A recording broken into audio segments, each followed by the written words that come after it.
Saúde a igreja com a graça e com a paz do Senhor, amém? Amém. Uma honra estar aqui mais uma vez, trazendo a palavra do Senhor neste dia, nesta manhã abençoada. Espero que a comida seja boa lá, né? O pastor Roberto falou que só tem macarrão, mas eu gosto de macarrão, tá tudo certo. Abram suas Bíblias, irmãos, no Evangelho segundo Mateus, capítulo 10.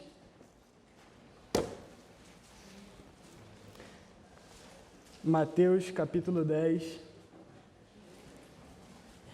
Eu vou ler do 16 ao 22, mas antes eu vou dar o contexto para os irmãos o que Jesus estava fazendo ali. O Evangelho de Mateus foi escrito segundo Mateus, Levi, que era um publicano, e os publicanos eram pessoas que se conformaram com o Império Romano e então trabalhavam para o Império Romano como cobradores de impostos.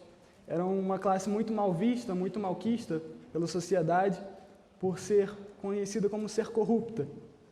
Foi escrito provavelmente durante a década de 60, antes do ano 70 depois de Cristo. E o Evangelho de Mateus é dividido em 5 sermões, sem o prólogo, né, o início, e sem a paixão de Cristo no final. O primeiro sermão é o Sermão do Monte, que está no capítulo 5, e é do 3 até o 7. O segundo sermão, que é esse que nós vamos ler, está localizado no capítulo 10. Temos outro sermão no capítulo 13, no capítulo 18, e no último sermão, o sermão profético de Mateus, no capítulo 24. Mateus une as narrativas dos milagres de Cristo aos seus ensinamentos, aos seus sermões. Antes dos sermões de Cristo, nesses 5 sermões divididos, Cristo passa pelas cidades fazendo milagres, curas, maravilhas que as pessoas nunca haviam visto tal poder. Essa narrativa está narrada no capítulo 9 de Mateus, um pouquinho antes, no 32, 33 e 35, e diz assim: ao retirarem-se eles, foi-lhe trazido um mudo endemoniado, e expelido o demônio, falou o mudo, e as multidões se admiravam, dizendo: jamais se viu tal coisa em Israel. Verso 35, e percorria Jesus todas as cidades e povoados, ensinando nas sinagogas, pregando o evangelho do reino, e curando toda sorte de doenças e enfermidades. No capítulo 10, Jesus então chama à parte seus 12 discípulos, que seriam chamados apóstolos. E então, a partir do 5, Jesus fala para esses apóstolos irem pregarem o evangelho, concede-lhes autoridade, poder para expelir demônios, fazer curas, maravilhas que Jesus estava fazendo. Jesus os adverte nesse momento para que não avancem para as terras gentias, fiquem com a casa de Israel nesse momento, pelo menos antes da sua morte e ressurreição. Contudo, a partir do verso 16, que nós vamos ler, Jesus parece falar de algo que não acontece nessa primeira pregação dos apóstolos. Parece que ele começa a admoestar eles para o que viria após sua morte e ressurreição. Vamos ler Mateus capítulo 10, a partir do 16 até o verso 22. Eis que eu vos envio como ovelhas para o meio de lobos. Sede, portanto, prudentes como as serpentes e simples como as pombas. E acautelai-vos dos homens, porque vos entregarão aos tribunais e vos açoitarão nas suas sinagogas. Por minha causa sereis levados à presença de governadores e de reis, para lhes servir de testemunho, a eles e aos gentios. E, quando vos entregarem, não cuideis em como ou o que haveis de falar, porque naquela hora vos será concedido o que haveis de dizer, visto que não sois vós os que falais, mas o Espírito de vosso Pai é quem fala em vós. O irmão entregará à morte outro irmão, e o pai ao filho. Filhos haverá que se levantarão contra os progenitores e os matarão. Serei odiados de todos por causa do meu nome. Aquele, porém, que perseverar até o fim, esse será salvo. Amém. Vamos orar? Senhor Deus, eterno Pai, a Tua palavra foi lida, Deus. Senhor, fala conosco nesta manhã. Que a tua mensagem, Senhor, venha ser pregada. Que o teu evangelho puro e genuíno, Senhor, venha ser pregado nesta manhã. Pai, toca o coração dos meus irmãos, Pai. Aquilo, Pai, que só o teu Espírito Santo, Senhor, pode fazer. Em nome de Jesus, é isso que eu te peço. E já te agradeço. Em nome de Jesus. Amém. Amém.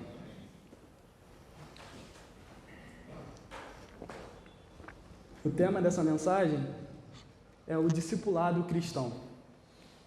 Eu dividi esse texto em 3 partes. O verso 16, que é o primeiro, eu coloquei como as comparações. Aqui nos diz que Cristo envia os seus discípulos como ovelhas que vão para o meio de lobos. Então os assemelha a ser como a serpente e como as pombas. Os discípulos são as ovelhas. O mundo e o seu sistema é o rolo compressor, como o pastor gosta de falar, que são os lobos. A imagem das ovelhas já é muitas vezes utilizada no Antigo Testamento e no Novo Testamento. No Antigo Testamento, por exemplo, no Salmos 23, um dos salmos mais conhecidos, Davi se assemelha como uma ovelha e diz que o seu Senhor é o seu pastor e nada lhe faltará.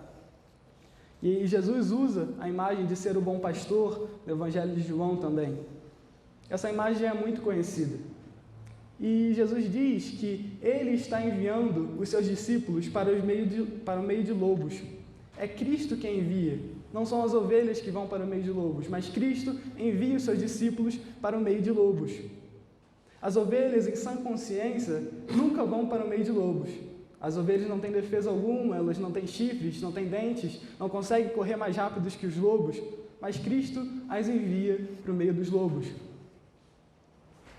Eu já me perguntei o porquê de Cristo não arrebatar uma pessoa assim que ela se converte, né? Porque a melhor coisa que pode acontecer a um cristão é encontrar o seu Salvador. Por isso que, quando um cristão morre, não devemos nos entristecer. É óbvio que a perda dói no nosso coração. É óbvio que o lamento, o luto é duro. Contudo, um cristão, quando morre, ele se encontra diretamente com o seu Salvador. Encontra Cristo com os braços abertos e o abraça. É uma volta para casa. Eu já me perguntei por que Cristo não nos arrebata assim que nos convertemos. Eu creio que é uma dúvida genuína, mas aqui nos diz que é Cristo quem envia os seus discípulos para o meio dos lobos. E tem um motivo. São as ovelhas que chamam as outras ovelhas que ainda estão perdidas nos meios dos lobos. Eu e você só acordamos hoje, só estamos respirando hoje, porque temos um propósito aqui nesta terra. Eu e você só estamos vivos hoje, porque temos um propósito ainda a cumprir nesta terra. Nós só vamos morrer, nós só vamos encontrar Jesus, ou então Cristo nos encontrar vindo para a terra, quando acabar, quando o nosso propósito aqui se encerrar. Nós temos um Deus soberano sobre todas as coisas, e nós cremos que nós só estamos respirando agora, porque a misericórdia de Deus nos está dando vida. Nossas vidas têm sentido, nossas vidas têm um propósito aqui nesta terra. Você está vivo hoje porque Deus tem um propósito na sua vida. Esse propósito é muito maior do que construir casa, é muito maior do que casamento, é muito maior do que comprar um carro, é muito maior do que fazer viagem por todos os mundos, por todos os planetas. Aí já foi muito longe, né? Mas tudo bem. Mas todos os países. A nossa vida tem um sentido de pregar o Evangelho do Reino, de pregar que somente Cristo salva. Este é o propósito da vida de um cristão. E esse propósito mesmo que para cumprir ele, Cristo nos envia para o meio de lobos, né? Isso já foi predito no Antigo Testamento, em Salmos 44, verso 22, diz assim: mas por amor de ti, somos entregues à morte continuadamente, somos considerados como ovelhas para o matadouro. Somos considerados ovelhas para o matadouro. Somos considerados ovelhas que estão correndo para o meio de lobos para chamar outras ovelhas. É isso que Cristo nos assemelha. O segundo ponto neste verso é que Por causa disso, por sermos ovelhas que estão indo para o meio de lobos, Cristo então nos manda: sede, portanto, prudentes como as serpentes. A primeira comparação da ovelha já é muito utilizada na Bíblia, mas a segunda, de nos assemelharmos como serpentes, é estranha, no mínimo estranha. A serpente é vista desde o Antigo Testamento, desde Gênesis, como algo negativo, como algo ruim. A serpente, que se torna o dragão em Apocalipse, que quer nos tirar de Cristo, mas Cristo nos assemelha a sermos como serpentes. De que maneira um cristão deve se assemelhar a uma serpente? Cristo diz que nós devemos ser prudentes, assim como as serpentes são. Devemos ser sábios, astutos, inteligentes, espertos, assim como a serpente é.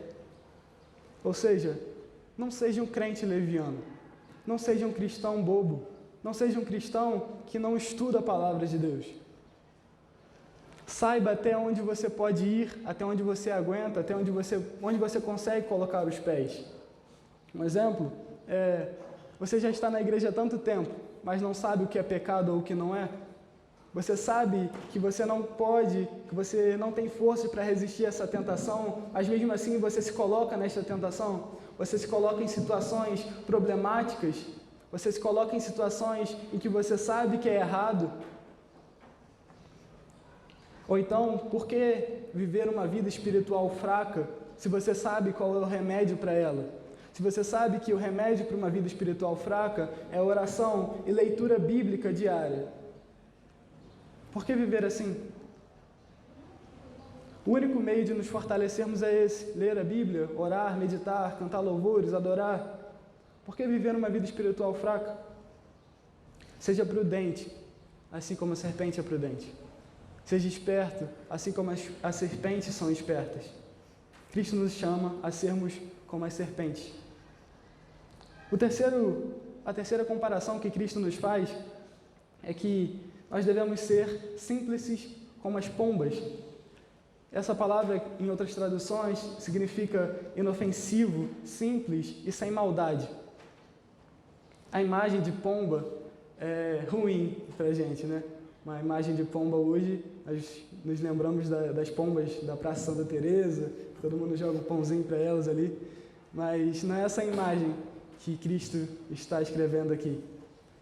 Devemos nos lembrar quem escreveu, para quem escreveu, quando escreveu, e quando Mateus escreve o que Cristo está dizendo aqui, ele está assemelhando os crentes, e o próprio Jesus o fez, às pombas que eram sacrificadas no templo. Naquele tempo, antes, se uma pessoa não conseguisse comprar uma ovelha, um carneiro, então ele comprava uma pomba, um animal menor, mais barato, e que então seria o símbolo do sacrifício daquele que viria em seu lugar. Uma pomba era um animal limpo, uma pomba era um animal simples, inofensivo. Elas tinham valor, que simbolizava não buscar o mal.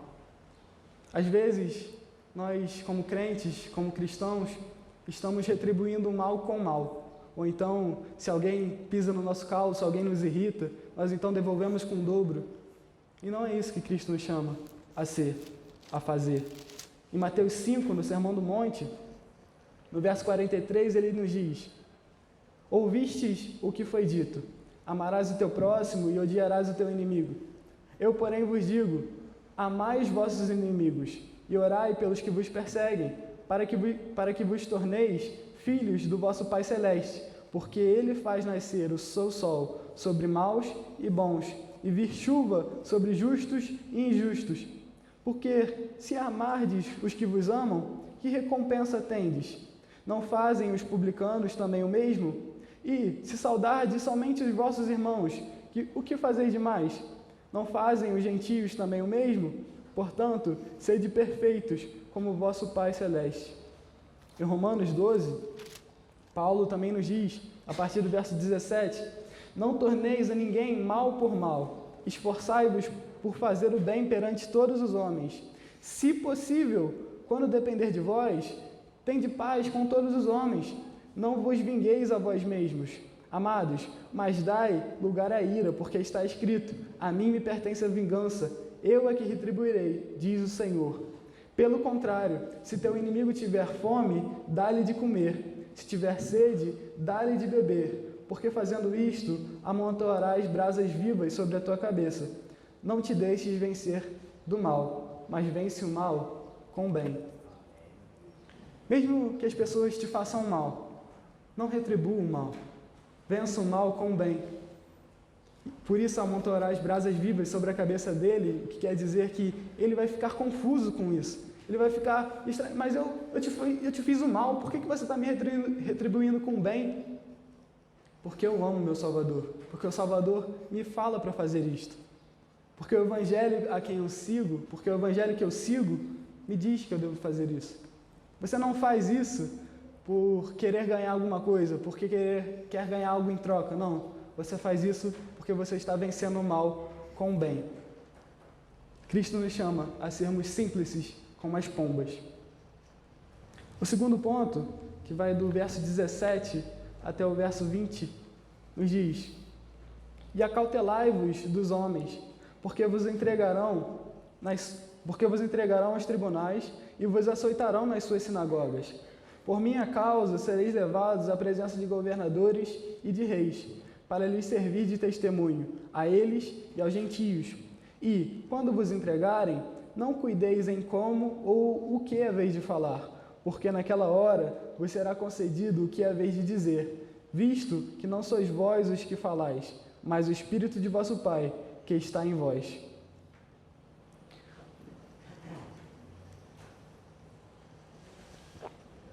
Como eu disse, Jesus começa a descrever algo que não aconteceria nessa primeira pregação dos apóstolos e discípulos.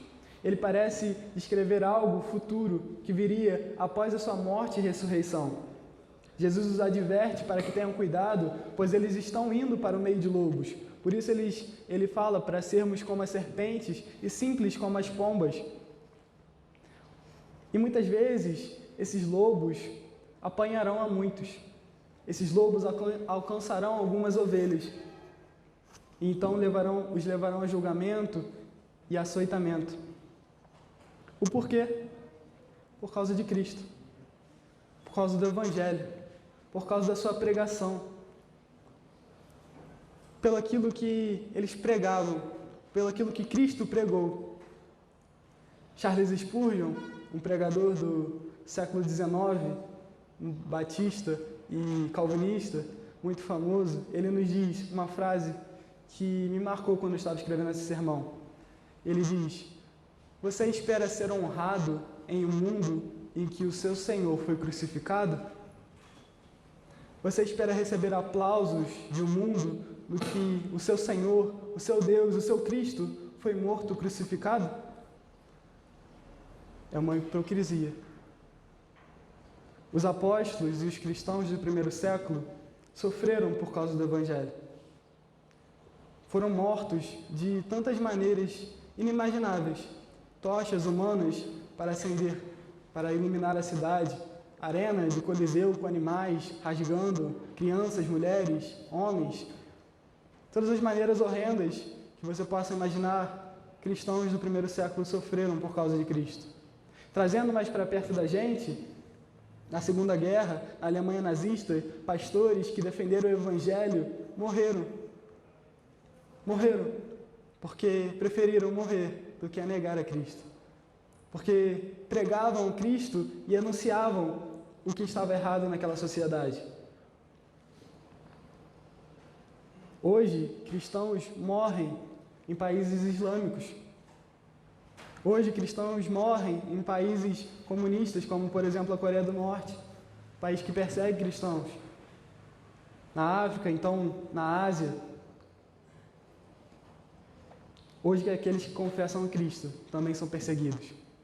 Contudo, Cristo também está apontando para outro tempo que viria e ainda virá de perseguição como nunca houve antes. Está lá em Mateus 13, Mateus capítulo 24, ou então em Marcos 13.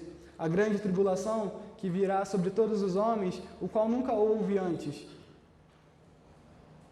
Tudo isso por causa de Jesus Cristo de Nazaré, aquele a quem nós cremos, o Evangelho no qual nós pregamos. Estou lembrando aqui também de um homem bíblico que se levantou, pregou o evangelho e morreu por causa dele. Foi João Batista. Ele não se envergonhou por causa do evangelho. Ele disse para o rei da sua época que ele não poderia possuir a mulher de seu irmão. Então ele perdeu a cabeça, porque ele se manteve firme na palavra de Deus.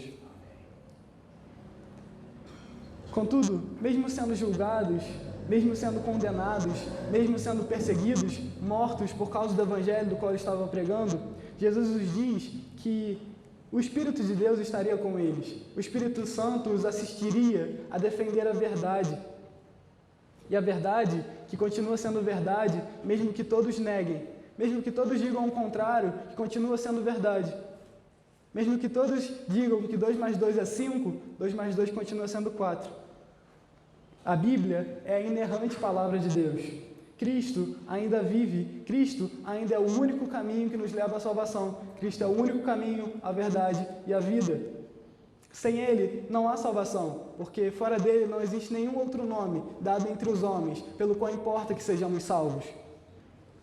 Cristo morreu pelos seus pecados, pelos seus erros, pelos meus pecados, pelos meus erros. Cristo morreu a sua morte. Cristo também ressurgiu dos mortos ao terceiro dia. Foi assunto aos céus e lá está à direita de Deus Pai, com um cetro de ferro, no qual Ele governa todas as ações do mundo. Cristo voltará para julgar vivos e mortos, no qual Ele vai lançar no fogo do inferno, que queimará pela eternidade todos aqueles que não se arrependerem dos seus pecados e crerem nele. Cristo também salvará todos aqueles que se arrependerem dos seus pecados e crerem unicamente no seu nome, no seu sangue, para remir, para os lavar. É por isso que o mundo persegue o cristianismo por isso que o mundo odeia Cristo, porque fora dele não há salvação. Existem duas possibilidades para Cristo. Ou Cristo é louco, um megalomaníaco, que fala que Ele é o caminho, Ele é a verdade, Ele é a vida. Ou então Ele é quem diz que é. Ou então Ele é o Deus Salvador que criou o mundo, se fez homem, se humilhou a tal ponto e morreu numa cruz e ressuscitou. Existem somente essas duas possibilidades para Cristo. Ou Ele é louco, ou Ele é quem Ele diz que é. Esse é o evangelho puro e genuíno, que foi, que é e que será perseguido por todos aqueles que negam o evangelho.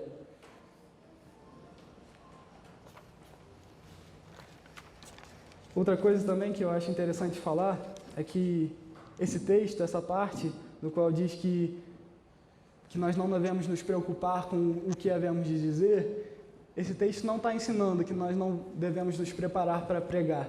Ele está falando sobre uma situação específica, no qual, quando nos entregarem aos tribunais, que nós não venhamos nos preocupar de estudar, porque ali a Bíblia será tomada da gente. Ali a palavra de Deus vai ser tomada, você não vai poder mais estudar. Ali o Espírito Santo vai falar por você. Aqui também o Espírito Santo fala, só que você tem que estudar sim para pregar. Você tem que estudar sim para ler, para aprender, para viver como um cristão deve viver. O último ponto, verso 21 e 22, nos diz assim: um irmão entregará à morte outro irmão, e o pai ao filho. Filhos haverá que se levantarão contra os progenitores e os matarão. Sereis odiados de todos por causa do meu nome.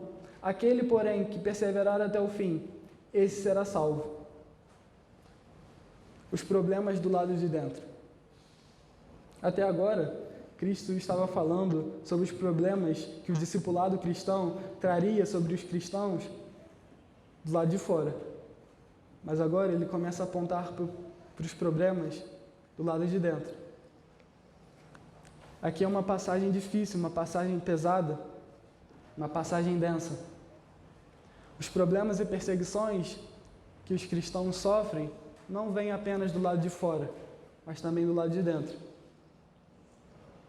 Para entender o que Jesus está dizendo, vamos nos versos 34, no mesmo capítulo, verso 10. Ele nos diz assim: não penseis que vim trazer paz à terra. Não vim trazer paz, mas espada. Pois vim causar divisão entre o homem e o seu pai, entre a filha e a sua mãe, entre a nora e a sua sogra. Assim, os inimigos do homem serão os da sua própria casa. Quem ama seu pai ou sua mãe mais do que a mim, não é digno de mim. Quem ama o seu filho ou a sua filha mais do que a mim, não é digno de mim. E quem não toma a sua cruz e vem após mim, não é digno de mim. Quem acha a sua vida, perdê-la-á. Quem, todavia, perde a vida por minha causa, achá-la-á. Um homem e seu pai seriam divididos por causa de Cristo. Um filho e sua mãe, uma filha e a sua mãe seriam divididos por causa de Cristo. Uma nora e sua sogra também seriam divididos. Tudo bem que esse é um pouco mais fácil, mas existem sogras boas e existem sogros bons também. O Evangelho traz espada. Cristo não está dizendo que Ele não trouxe paz de nenhuma maneira quando Ele veio à Terra pela primeira vez. Ele traz paz com Deus. Mas, por causa de Cristo, por quem Ele afirma ser quem é, por Ele exigir dos seus seguidores um amor tal qual, que negue tudo que Ele tem, a sua mãe, o seu pai, a sua sogra, o seu sogro, o seu filho, a sua filha, o seu marido, a sua esposa, pelo Evangelho, por Cristo. É por isso. Quem ama o seu pai mais do que a Cristo, não é digno dele. Quem ama o seu filho mais do que a Cristo, não é digno dele. E quem não toma a sua cruz e o segue os seus passos, não é digno dele. Cristo está dizendo que quem ama mais os prazeres do mundo, os benefícios do mundo, a riqueza do mundo, tudo aquilo que Ele pode te oferecer, te dar nesta vida, como viagens, casas, casamentos, maridos, esposas, filhos, sogras, sogros, netos, bisnetos, quem ama tudo mais, quem ama isso mais do que a Cristo, não é digno dele. Contudo, quem perde a sua vida por Cristo, esse acha a vida. Ser discípulo de Cristo, no fundo, é ter um pouco de loucura. É um pouco de loucura, e isso é bíblico. Está lá em 1 Coríntios, capítulo 1, a partir do verso 18.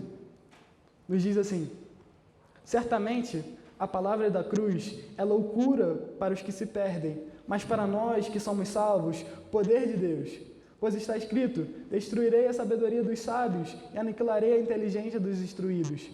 Onde está o sábio? Onde o escriba? Onde o inquiridor deste século? Porventura, não tornou Deus louca a sabedoria do mundo? Visto como na sabedoria de Deus, o mundo não o conheceu por sua própria sabedoria. Aprove a Deus a salvar os que creem pela loucura da pregação. Portanto, tanto os judeus pedem sinais, como os gregos buscam sabedoria. Mas nós pregamos a Cristo crucificado, escândalo para os judeus, loucura para os gentios. Mas para os que foram chamados, tanto judeus como gregos, pregamos a Cristo, poder de Deus e sabedoria de Deus. Porque a loucura de Deus é mais sábia que a dos homens, e a fraqueza de Deus é mais forte do que a dos homens.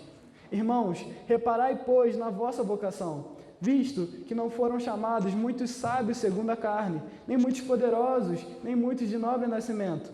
Pelo contrário, Deus escolheu as coisas loucas do mundo para envergonhar os sábios, e escolheu as coisas fracas do mundo para envergonhar as fortes. E Deus escolheu as coisas humildes do mundo e as desprezadas, e aquelas que não são, para reduzir a nada as que são, a fim de que ninguém se vanglorie na presença de Deus.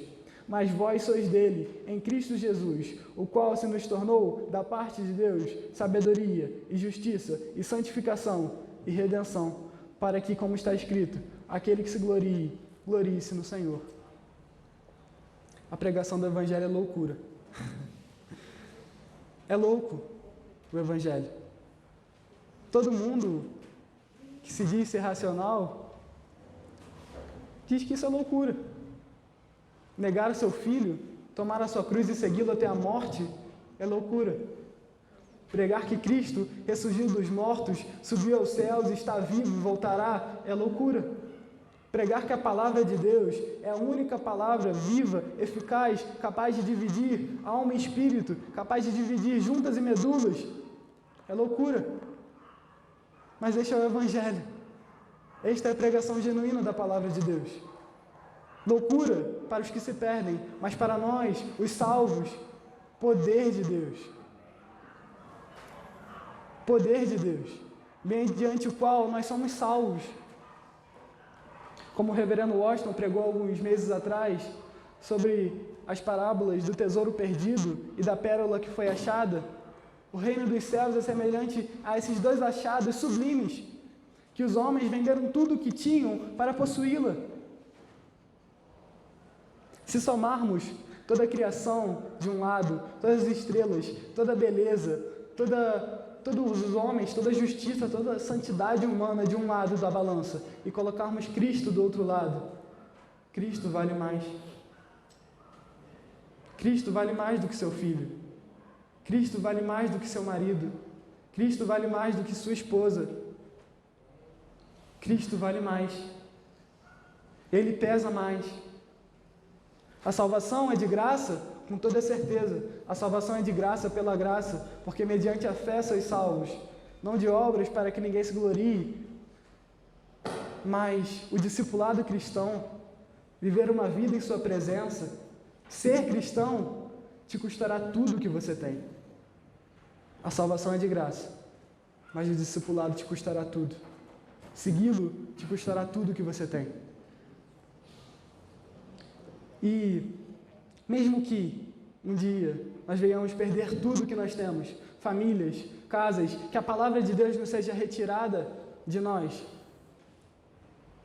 e alguém nos chegar e perguntar para um cristão genuíno, valeu a pena? Ele vai dizer, sim, eu tenho a Cristo. Eu tenho a Cristo, aquele que vale mais do que qualquer coisa, aquele que vale mais do que uma vida saudável, aquele que vale mais do que casamentos, do que dinheiro, do que poder. Eu tenho a Cristo. Ser cristão é ser louco. Ser cristão é ser radical. É nadar contra a maré. É nadar contra a lógica, contra a nossa racionalidade. É negar o que nós queremos fazer quando o outro nos bate a face. É negar os nossos instintos. É mortificar cada dia a nossa carne. Porque agora quem vive em mim não sou mais eu, mas Cristo vive em mim. Quem vive em você, João, não é mais você, mas é Cristo que vive em você. É por isso que devemos negar a nós mesmos todo dia e mortificarmos a nossa carne todo dia. Lutero tem uma frase que ele diz que ele achava que o velho homem tinha sido morto nas águas do batismo, mas ele diz que ele descobriu que vai ter que matá-lo todos os outros dias. E é isso. Nós devemos matar as nossas vontades por causa de Cristo.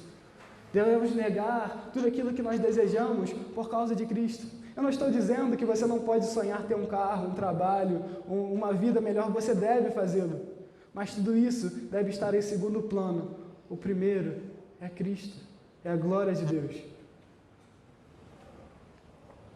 Se nós fazermos essas coisas, casamentos, poderes, dinheiro, tudo isso para a nossa própria glória, nós vamos perder a nossa vida. Mas quem perde a sua vida por causa de Cristo, acha. E naquele dia, naquele glorioso dia, no qual nós vamos ver Cristo de braços abertos, e nós vamos viver aquilo que Paulo descreve em 1 Coríntios 2,9, que os olhos não viram, os ouvidos não ouviram, nem jamais penetrou o coração humano, o que Deus tem preparado para aqueles que o amam, para aqueles que entregam a sua vida por causa de Cristo. Nós vamos dizer, como aquela música do Juliano Som, valeu a pena. Valeu a pena, meu Deus. Valeu a pena. Essa é a pregação que eu trazia nesta manhã, do discipulado cristão. O custo do discipulado cristão. Como eu disse, ser salvo é de graça, mas uma vida em sua presença te custará tudo. Amém, irmãos? Amém.